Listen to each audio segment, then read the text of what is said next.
Y vamos a otros temas. Ayer se publicó el Índice de Paz en México, un estudio que analiza cuál es el grado precisamente de paz en el país y cómo afecta la violencia, la economía. A México no le fue muy bien. Según el estudio, la paz en México se deterioró un 4.3% en 2016. Y precisamente hablamos sobre esto con la investigadora Dalia Toledo. Muy buenos días. Hola, buenos días. Llama la atención este estudio intitulado La corrupción, que es el aliado de la violencia en México.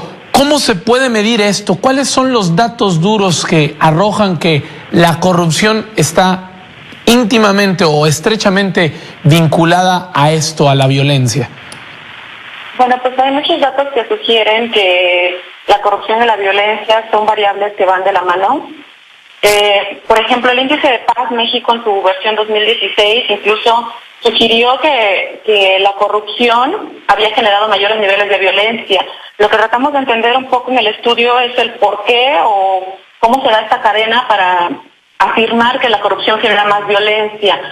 Nosotros explicamos en nuestro análisis que existen dos vías. Una es que la corrupción la violencia necesita de la corrupción para desarrollarse. Por ejemplo, el vínculo del crimen organizado con los alcaldes es muestra de ello. También decimos que la impunidad es una manera en la que se genera mayor violencia.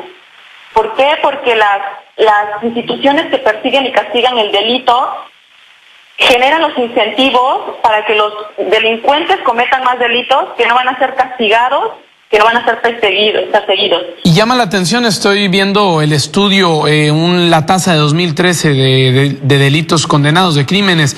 1 de cada 5, y cito lo que dice el estudio, que basados en los principios de la teoría criminológica de la disuasión, en México el incentivo para cometer delitos es alta, este incentivo, dado que la probabilidad de ser castigados es baja. Es decir, si la violencia está estrechamente ligada con la corrupción, también la corrupción está estrechamente ligada con la impunidad y con la poca persuasión para que los delincuentes no cometan estos crímenes, ¿no?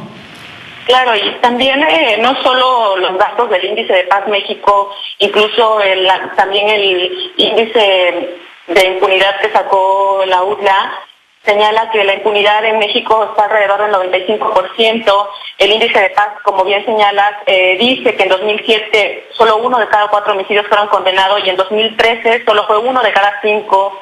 Pero también muchas investigaciones, incluso las citamos en nuestro análisis, es que el PNUD, por ejemplo, sacó un estudio comparativo de la población carcelaria, en donde dice que el 76% de los reclusos que fueron entrevistados afirmaron que si hubiesen tenido dinero para pagar un soborno, hubieran podido evitar la detención y el procesamiento. Incluso también se dice que en 10% de los delitos estuvo presente alguna figura como policía, militar, juez o algún fiscal, ¿no? Entonces, estos datos más otros datos que existen en México corroboran, por ejemplo, que la corrupción y la violencia van de la mano. Llama la atención esta investigación precisamente porque se da a conocer, sí que que se ha deteriorado la paz en 4.3%, pero también porque se da en medio de la discusión por el Sistema Nacional Anticorrupción, en medio de este proceso para llevar a cabo este gran sistema y donde hoy por hoy está sin cabeza, es decir, no existe un fiscal. Como académica, como investigadora, Dalia, ¿están confiando en que este sistema pueda combatir y hacerle frente eficazmente a la corrupción? Pues nosotros estamos apostando en que el Sistema Nacional Anticorrupción es una ventana de oportunidad, sobre todo porque desde su diseño y desde su aprobación estuvo muy involucrada la sociedad civil. Incluso un componente central pues es el Comité de Participación Ciudadana, que es como un actor fundamental del sistema. La verdad es que creemos que este sistema puede llevar a una política eficiente del combate a la corrupción si las instituciones funcionan adecuadamente, si cada una de las instituciones que lo componen cumplen con sus objetivos.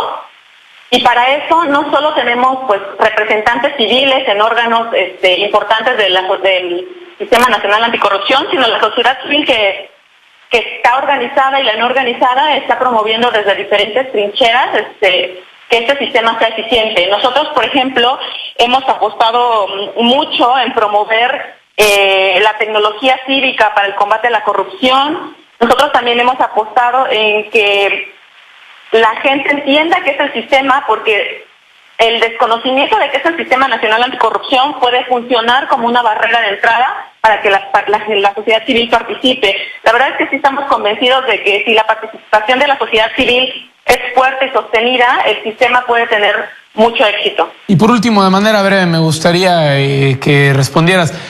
Si hay una participación de los ciudadanos en este Sistema Nacional Anticorrupción, ¿podrían bajar la violencia en México, los índices de violencia?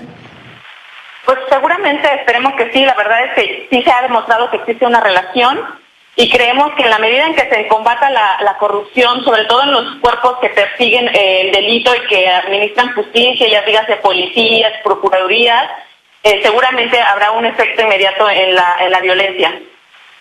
Okay. Bueno, muchísimas gracias, Dalia Toledo, investigadora de Ethos. Hablamos de los índices de paz en México, pero también de su correlación, es decir, la correlación, de la violencia con la corrupción. Gracias, muy buenos días. Buenos días.